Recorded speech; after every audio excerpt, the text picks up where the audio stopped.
1시간 기도 성경 10장 읽기 묵상 꾸준히 하여 은혜 받읍시다.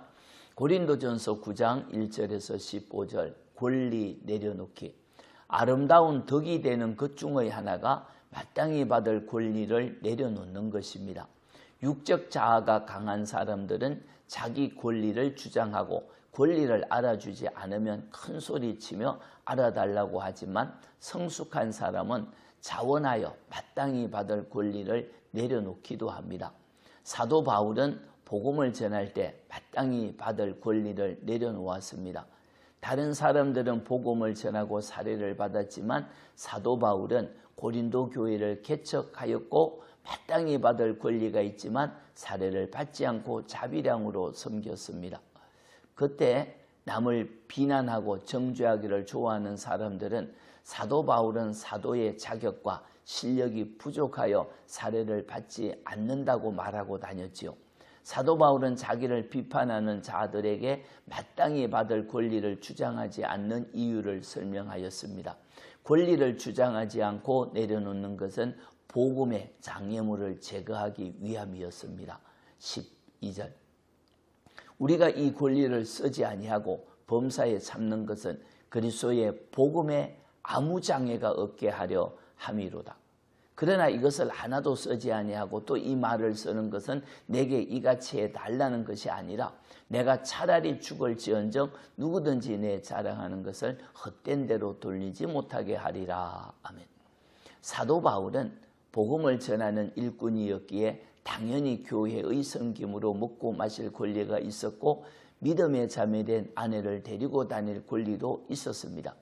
군 복무를 하는 사람이 자기 비용으로 하지 않고 나라가 먹여주고 책임져 주는 것과 같이 복음을 전하는 일꾼도 교회의 섬김으로 사는 것은 마땅한 권리입니다.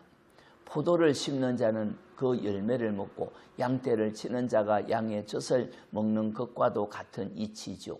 율법도 곡식을 밟아 뜨는 소에게 망을 씌우지 말라고 하였습니다. 복음의 일꾼이 먹고 마실 것을 교회가 책임을 져야 한다는 것이죠. 신령한 것을 뿌리고 육적인 것을 거두는 것은 과하지 않지만 사도 바울은 자기 권리를 요구하지 않았습니다. 성전의 일을 하는 레위인들이 성전에서 나는 것을 먹고 성전의 제단을 섬기는 제사장들이 제단에 드린 것을 먹었듯이 복음을 전하는 일꾼도 교회 섬김을 받아야 하지만 바울은 마땅한 권리를 주장하지 않고 내려놓았지요. 왜냐하면 혹시라도 복음의 장애물이 될 수 있었기 때문입니다. 복음의 장애물이 되지 않기 위해 마땅히 받을 권리를 하나도 쓰지 않았습니다.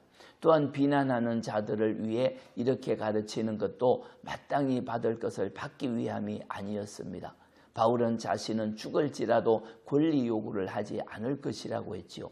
마땅히 받을 권리를 내려놓음으로 복음의 장애를 제거함이 충성된 일꾼의 자세지요. 축복합니다. 하나님 아버지, 충성된 일꾼이 되기를 원합니다. 마땅히 받을 권리도 내려놓고 주님을 섬김으로 복음의 장애가 없어 몇몇 영혼이라도 더 구원받고 성숙에 이르게 하기를 원합니다. 주님의 마음을 주옵소서. 예수님 이름으로 기도합니다. 아멘. 기도입니다. 첫째, 권리를 내려놓고 충성하게 하소서. 둘째, 자녀들에게 은혜를 주소서. 찬송 212장 겸손히 주님 섬길 때 하나님 경외합시다. 은혜됩니다. 아멘.